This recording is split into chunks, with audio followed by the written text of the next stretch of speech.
रामचरितमानस के अंदर एक चौपाई लिखल गई, पूजा ही विप्र सकल गुणहीना और शूद्र न पूजा ही ज्ञान प्रवीणा।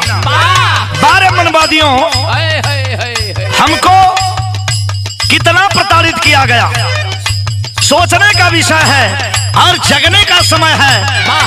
कहना क्या है?